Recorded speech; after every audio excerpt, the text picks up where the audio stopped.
An ancient dragon gets his subscription to life canceled by the champion of the humans, and he can't understand why because as far as he can remember, he has never had beef with humans before.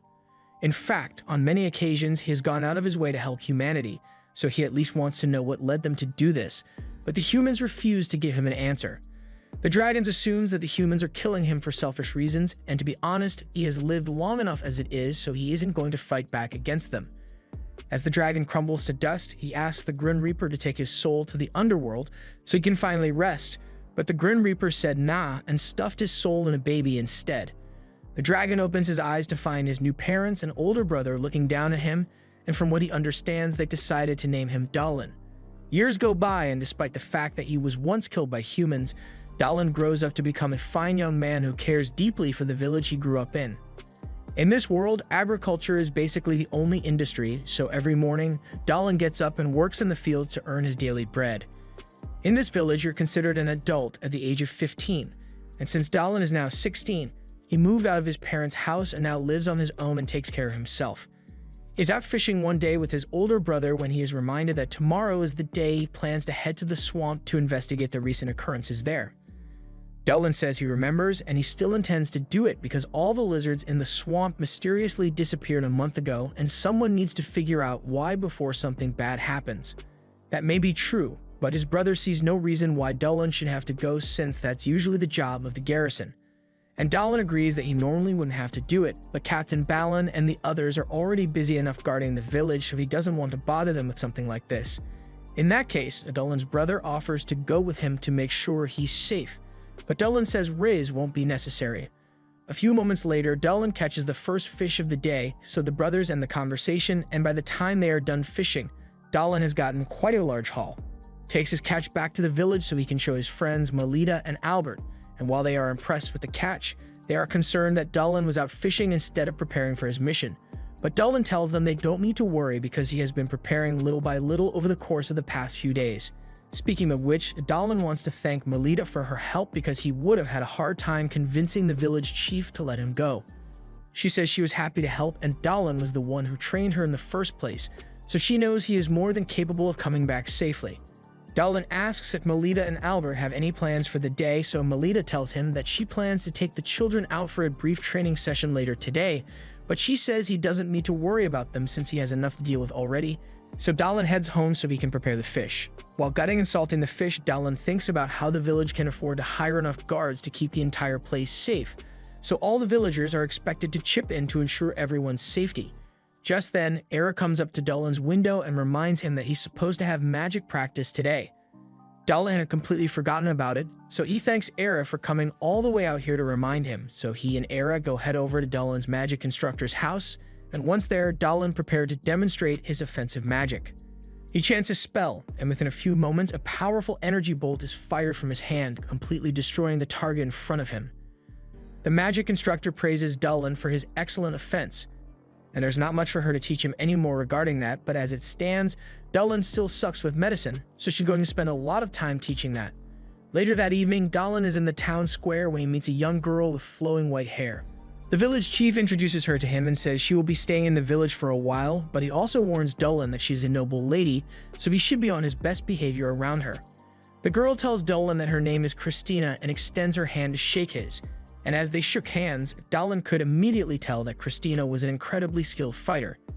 After she's gone, Dahlin takes a little walk while reminiscing on all the things he has learnt since he became a human. As a dragon, he never had to worry about things like this, but as a human, there is a serious threat of freezing to death in the winter, as well as the risk of heat stroke during the summer, so he has to be careful of his environment. Dahlin soon arrives at his parents' home and they greet him warmly, along with his younger brother Marco. Dahlin brought a bunch of ingredients with him, so his mom takes it all and prepares a wonderful dinner for the family to enjoy. Dahlin really enjoys it since he has missed his mom's cooking, and his father suggests that Dahlin should find a wife who's good at cooking, so he can enjoy meals like this all the time. This isn't the first time Dahlin has heard this, and he's not entirely opposed to the idea of getting married, but he's going to stick with the single life a little while longer. Marco asks him if he's still going to investigate that swamp tomorrow, and Dahlin doesn't think it's a big deal. But his mother is really worried because not only is the swamp really far from here, but the road is also known to be dangerous. However, Dallin assures her that he won't be taking any risks, so there's no reason to be so worried about him. His dad tells him that he is an adult, so he is free to make any decision he chooses, but all he asks is that Dallin makes sure he comes back safely to them. The next day, as Dallin is about to set off on his journey, the entire village comes out to see him off. He thinks this is a little excessive for a send-off, but Balin says this is the least he can do for Dallin when he is taking on a job for him. In all honesty, Balin still feels like he should be the one going instead, but Melita reminds him that if he's gone and the village gets attacked by a monster, then there would be no one here to stop it. Everyone wants to do something to help Dallin out, so the resident nun Letitia goes up to him and offers a small blessing for his protection, and Gary gives him a bento box so he doesn't go hungry out there. They then wish him luck on his trip, and Dallin sets out to investigate the swamp. But lizards that used to live in the swamp would periodically interact with Dullin's village, but one day they suddenly disappeared. Dallin couldn't just ignore such a strange occurrence, so he volunteered to investigate so he can figure out what happened. But he was a bit anxious as to what he might find out here. Once Dallin arrives at the swamp, he uses his hand to feel the surrounding area, and he immediately figures out why the lizards all had to leave. The earth elemental's power has been growing too strong lately, and the water elemental's power has been weakening. Just then, Dallin hears some rustling in the bushes, and he is put on edge because, with the current condition of the swamp, only a powerful monster could survive here. However, as he readies his blade, he is shocked to find a lamia slithering behind him. Lamias aren't usually seen around here, but as strange as it may be for her to be here, she's definitely a smash. The lamia asks Dallin if he's alone, and Dallin confirms that he came by himself, which relieves the lamia, because what she's about to do would be embarrassing if there were other people here. She tries to remember what her mother taught her to do, and from what she remembers, she's supposed to use a charm spell and then do a bunch of movements, but she doesn't remember how to do it right. Dallin is more confused than he is charmed, but the lamia carries on to tell him that she didn't come here for a fight. But all of a sudden, a giant mud monster shows up above her, and that thing doesn't look like the calm and reasonable type. The monster attacks the lamia, but Dallin steps in just in time and cuts its arm off before dragging the lamia into cover. They have to stay quiet and hidden until the monster gives up on looking for them, but once it's finally gone, the lamia asks Dallin what that thing was. He explains that it's a mad earth elemental, and it's probably why all the lizard people who lived here before had to leave.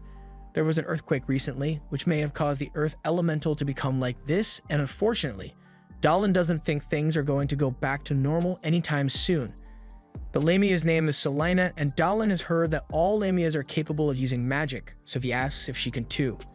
Selena confirms that she is able to use magic, so Dallin suggests that they should fight together to take it down. Selena is a little flustered by Dallin's suggestion because lamias are earth monsters, so most of her spells won't be effective against the earth elemental. However, she does have one spell which should be able to damage it, so Dallin comes up with a plan and says he will attack the elemental from the front, so he will need Selena to back him up while he does. They get into position, and Selena is a little nervous to be working together with a human that she just met, but she doesn't have much of a choice, so when Dallin gives the signal, they both run out, and while Dallin holds off the elemental, Selena casts her spell and creates a giant snake which binds the elemental in place. While the elemental is distracted, Dallin charges forward again, and even though Selena couldn't hold it in place for long, she bought more than enough time for Dallin to get within striking range. So he runs up the elemental's body, and by infusing his sword with dragonic energy, he is able to slice the elemental in half, totally defeating it. However, as a result, all that elemental mud turns back into regular mud, and it goes all over the place, covering Selena from head to tail. Dallin rushes over to check if Selena is alright, and she doesn't seem to be hurt, so he just needs to take care of her clothes and get her cleaned up. Later that night, Dallin sets up camp and is preparing dinner for himself and Selena. Selena is surprised that Dallin isn't even slightly scared of her, even though she's a lamia, so Dallin explains that he has met lamias before, but even so, Selena is different from those he has met before. Most lamias are wary of humans and are much more aggressive, but now that he thinks about it, there aren't any lamia villages nearby, so he's wondering what Selena is doing out here. Selena explains that it is a part of her people's tradition that when you turn 17, you need to leave home and go find yourself a husband, which is why she's away from her village. The lamia race is cursed, so they only give birth to girls, and on the rare occasion that they do give birth to a boy, it's always a boy of their husband's race. The curse also gives them their snake-like bodies and makes their bodily fluids poisonous, and as you would expect, finding a partner is pretty difficult when there's a good chance they die from touching you. Because of that, she needs to make sure her husband has a body that's strong enough to resist poison, but there aren't many people like that out there. Selena's mother got lucky and managed to meet the perfect human while on a journey, and both of Selena's parents got along great. All Dolan says to this is that he's glad Selena is happy, but that makes her think he's treating her like a child. However, Dolan tells her that he just thinks she's cute when she talks, which gets her all flustered. He pours her a bowl of his soup, and while it may not be as good as the way his mom makes it, he is still pretty confident that Selena will like it. She takes a sip and she absolutely loves the soup's flavor, so much so that she starts rambling about how great it is. But once she realizes what she's doing, she stops herself and apologizes for getting so excited. Dolan says he's glad she likes it and recalls how he and his family would often sit around a fire like this on cold winter nights and enjoy this soup. Selena can tell that Dolan genuinely loves his family more than anything, and Dolan can hardly believe he once spent an eternity as a dragon all alone in a cave instead. The next morning, the two's time together has come to an end, so Dolan bids Selena farewell and wishes her luck in finding a good husband, but before he leaves, he wants to give her a present, and he recalls hearing that Lamia is like life energy, so he pours some of his life energy into Selena, but it makes her faint almost instantly. Dolan apologizes for doing that all of a sudden as he now realizes that his dragon life force must be a little too strong for Selena to handle. Once she has recovered, Dolan says he's going to start heading back to his village, and he invites Selena to come visit him sometime before beginning his journey home. This was the end of episode 1. Subscribe to not miss the next part.